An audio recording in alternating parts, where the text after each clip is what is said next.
are you the composer? No, Jimmy Dean. Oh. Well, you sure do it justice. Thank you. So,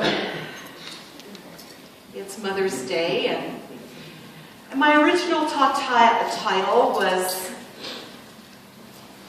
The Feminine Energy.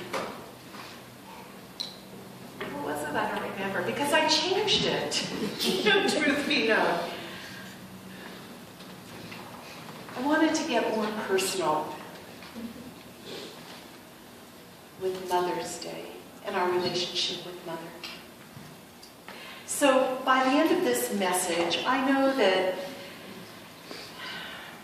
there are probably the gamut of relationships with Mother in this room.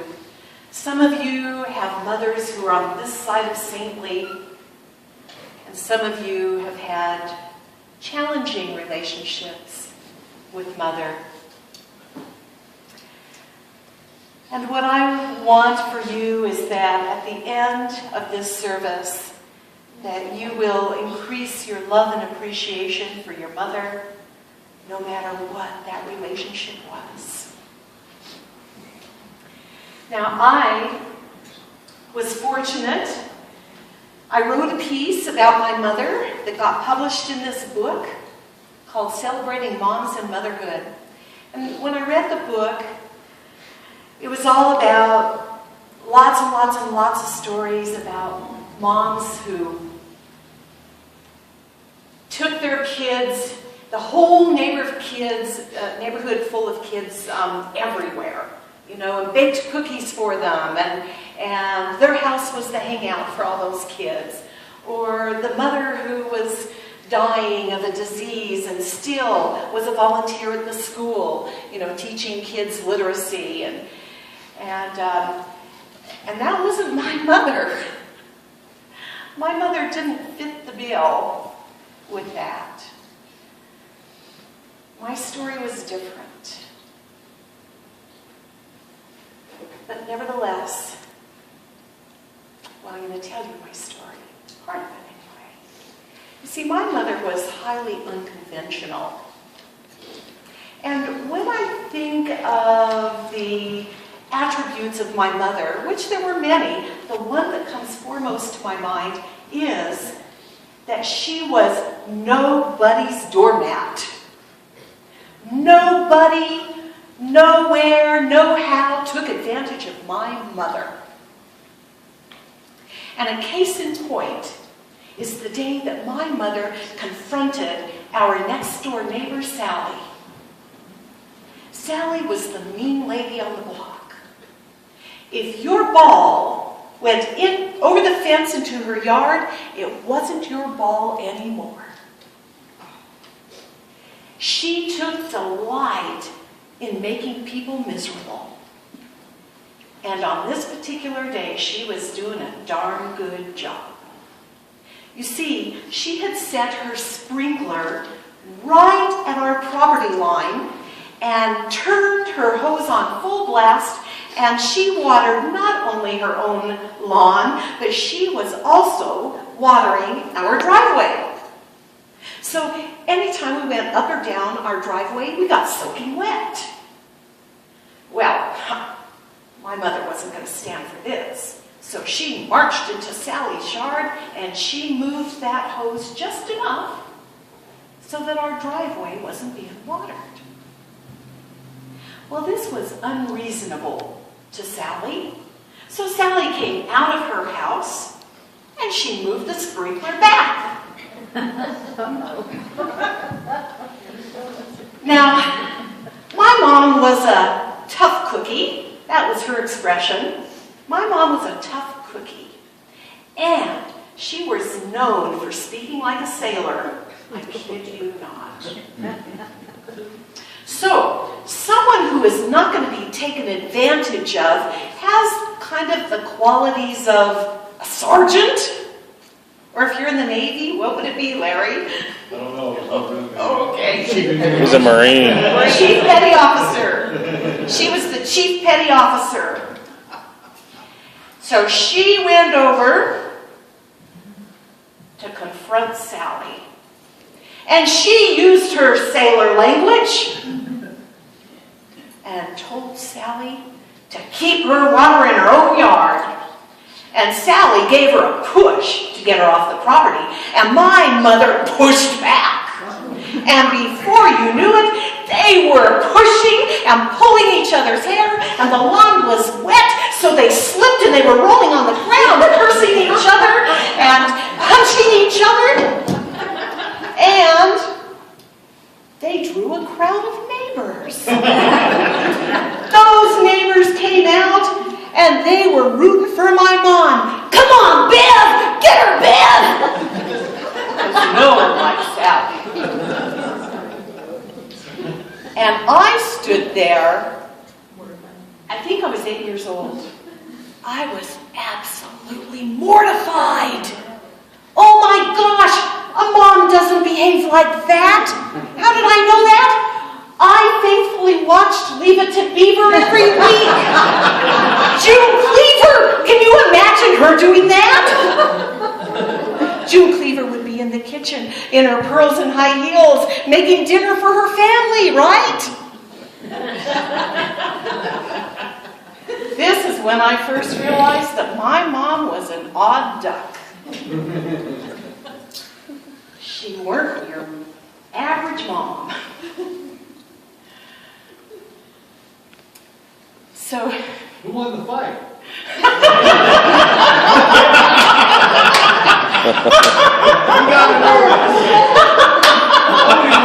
My mom won the fight.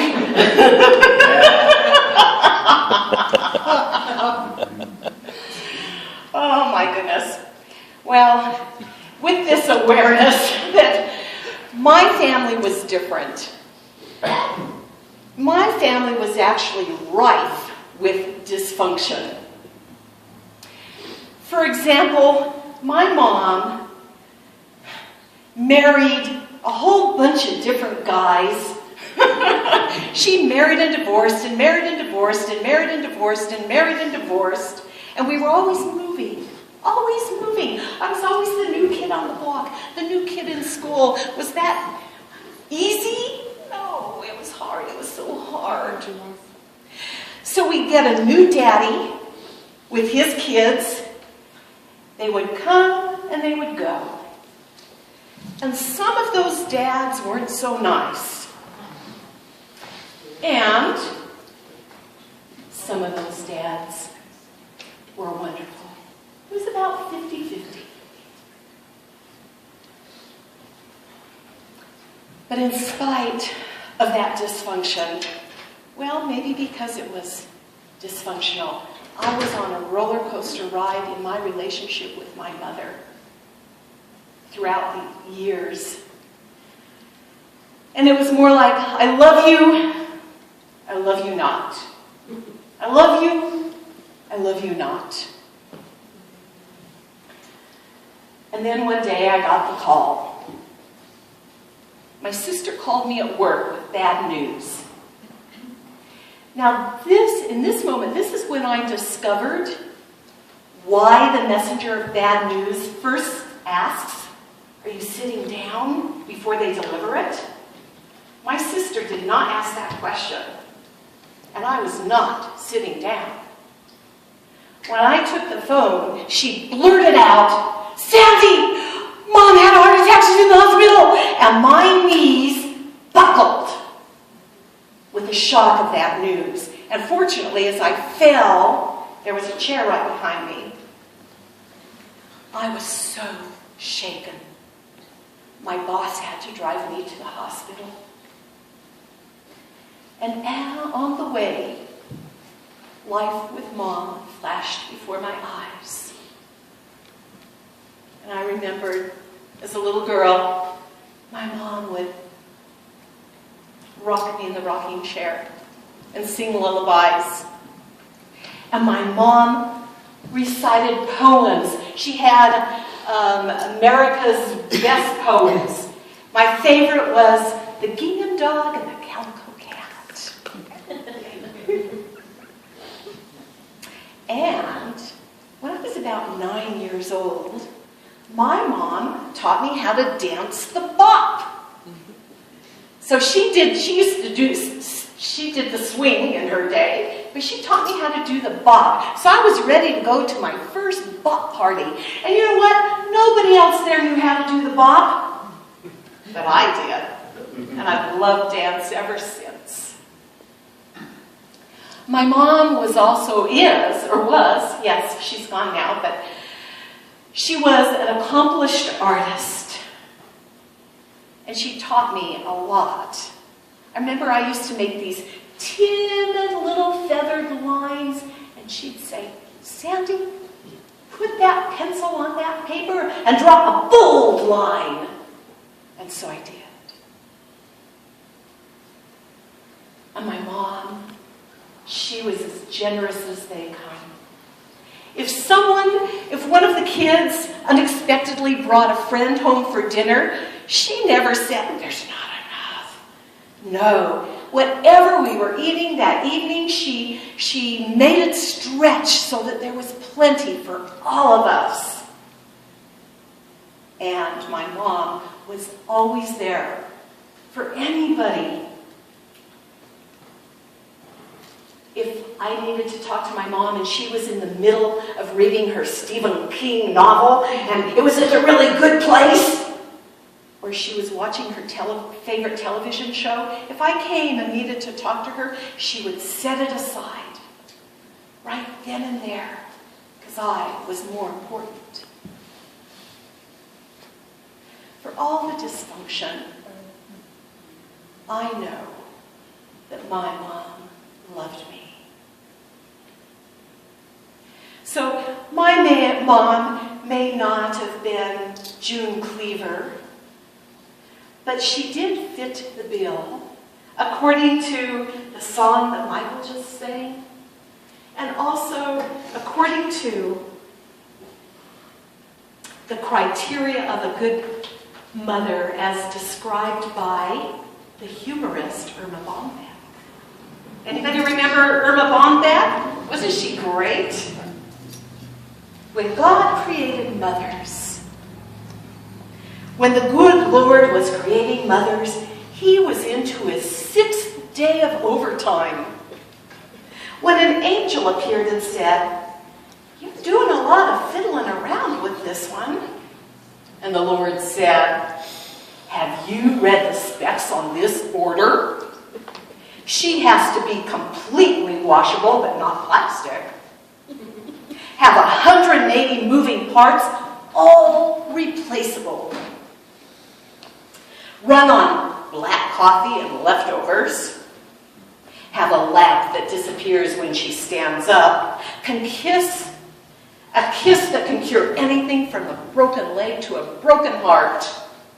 And 6 pairs of hands. And the angel said, 6 pairs of hands? No way! Oh, it's not the hands that are causing me problems, said the Lord. It's the 3 pairs of eyes that the mother must have. That's on the standard model? Asked the angel. The Lord nodded. 1 pair sees through closed doors when she asks, what are you kids doing in there? When she already knows. And another here in the back of her head that sees what she shouldn't, but what she must know. And, of course, the ones in the front that can look at a child when he goofs up, and those eyes say, I understand. I love you, without even uttering a word. Lord, said the angel, touching his sleeve gently, go to bed. Tomorrow. I can't, said the Lord. I am so close to creating something so close to myself.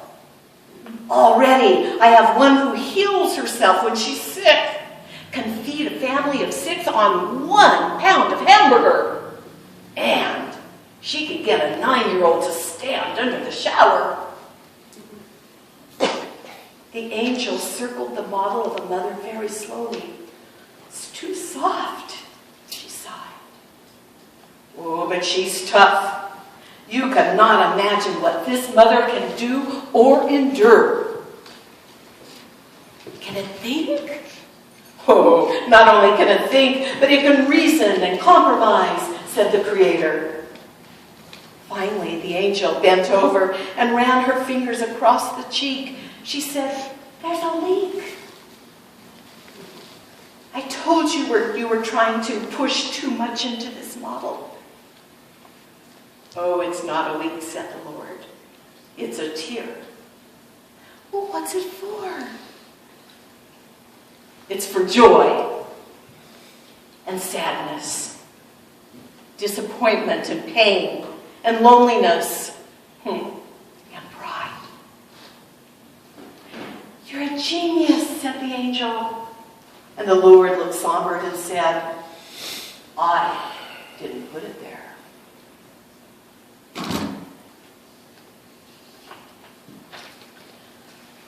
So I know that our relationships are so varied, as I said before. There's saintly mothers and less than saintly mothers, and some mothers have been negligent and some mothers actually abusive. But now I'm going to invite you to use that feminine energy. And the feminine energy is that part in all of us that is nurturing and loving and forgiving. So that's what we're going to do right now. Get in touch with that feminine energy, whether you're in a female body or a male body. This is for all of us. So if you have a bad memory of your mother, I invite you to seek to understand. Understand that she has done her very, very best in her set of circumstances. I invite you to offer forgiveness to a soul who knows not what she does because she's been trapped in the programming, which we've talked about before. The family generational programming, societal programming. What is that? Oh, my mom reads a lot of books. Okay. So we get to forgive our mothers, knowing, remembering that they have done everything that they could. And remember also, this is what we've been teaching for a number of weeks now.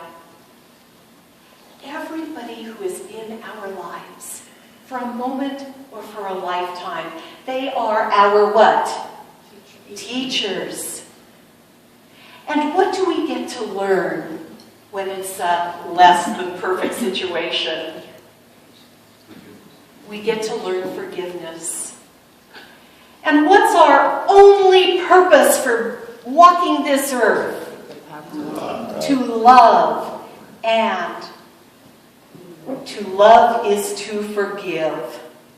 So that's what we're going to get in touch with right now. So I invite you to close your eyes and envision your mother sitting right across from you.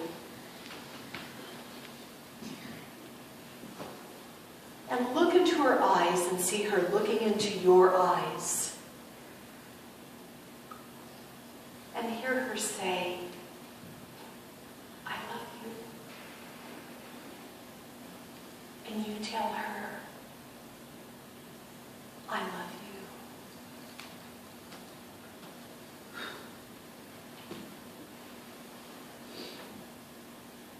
And I want you to, as you look into her eyes, say, "Mom, I am sorry for any belief or thoughts that I've ever had of you that are less than loving.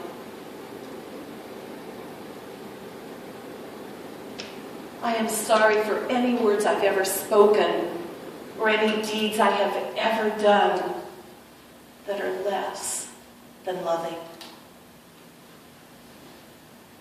Please forgive me for any times that I've been less than love towards you.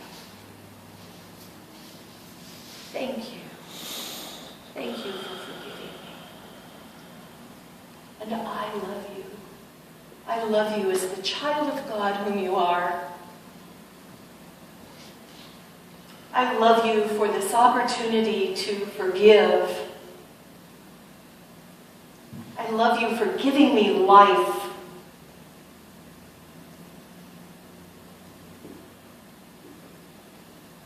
I love you for doing the very best you could, no matter what that looked like.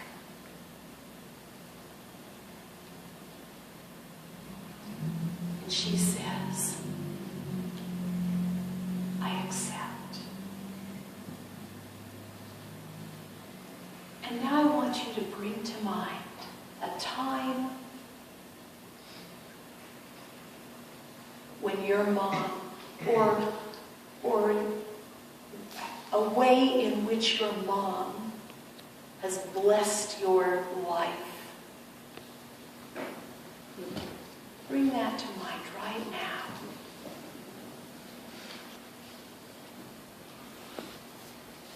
And when you have that in mind, go ahead and open your eyes and put a smile on your face.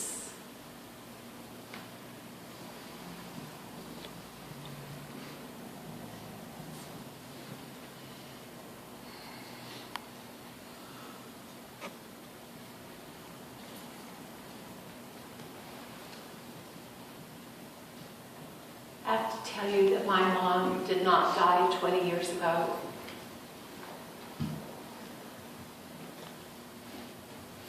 When I arrived at the hospital, I saw her weak and vulnerable in bed. She said, "Hi, Sandy." That's when I got the perspective that my mom was a dear. She died 5 years ago. And believe me, there were many times that I could be aggravated with her. But I always loved her. And I always remembered the ways in which she was a good mother. And that's what I invite you to do today. I invite you today to share with a friend or a family member or with your mother, even if she's not around anymore. I want you to share a story of how she has been a gift in your life. So we promise to do that.